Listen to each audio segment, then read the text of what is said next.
सियासत और अपराध का संगम होता है तो मुख्तार अंसारी जैसे लोगों का उदय होता है।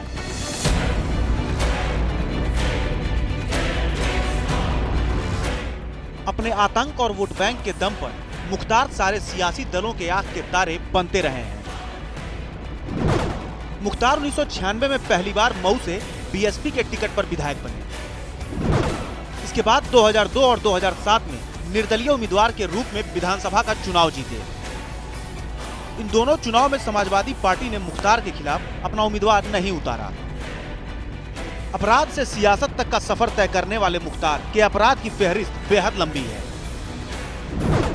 मुख्तार के ऊपर हत्या, हत्या के प्रयास और अपहरण जैसे संगीन मामलों के 30 मुकदमे दर्ज हैं। राजनीति में आने से पहले मुख्तार 80 के दशक में गाजीपुर के कुख्यात साधु सिंह मखनू सिंह गिरोह के सदस्य थे। मखनू सिंह की अदावत रंपत सिंह गिरोह से थी। रंपत गिरोह ने अदावत में साधु सिंह की हत्या कर दी। साधु की हत्या के बाद इस गिरोह की कमान मुख्तार ने संभाली और रंपत गिरोह की कमान ब्रजेश ने संभाली।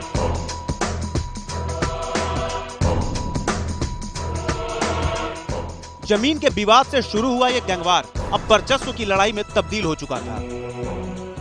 साथ ही शुरू हो चुका था हत्याओं का एक अंतहीन सिलसिला।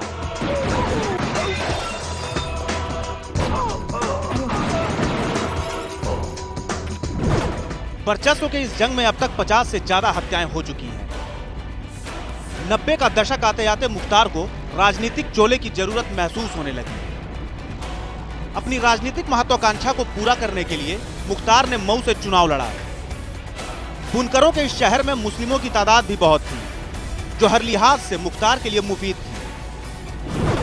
मुख्तार को इस विधानसभा से करीब 46% वोट मिलता रहा है, जो इस क्षेत्र में उसके लोकप्रिय होने का एहसास दिलाता है।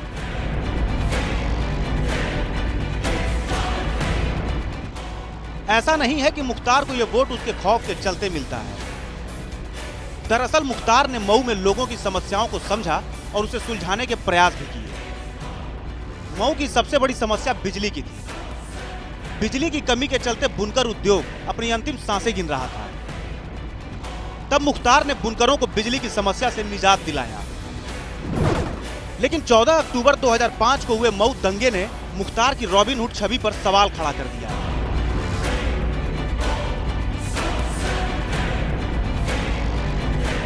मुख्तार एक बार फिर चुनाव के जंग में है और इस बार मुख्तार अपने खुद की पार्टी कौमी एकता दल के बैनर तले चुनाव लड़ रहे हैं। मुख्तार इस बार मऊ और घोसी 2 सीटों से चुनावी मैदान में है। मुख्तार की उम्मीदवारी से इन दोनों सीटों का सियासी तापमान बेहद चढ़ा हुआ है और इस सियासी तपिश में मुख्तार अपने ताकत, पैसे और जातीय समीकरण के दम पर गरीब और मजलूम जनता के रहनुमा बनने को तैयार हैं।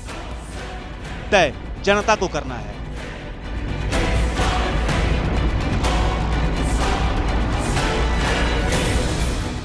जनता के लिए संदीप पांडे।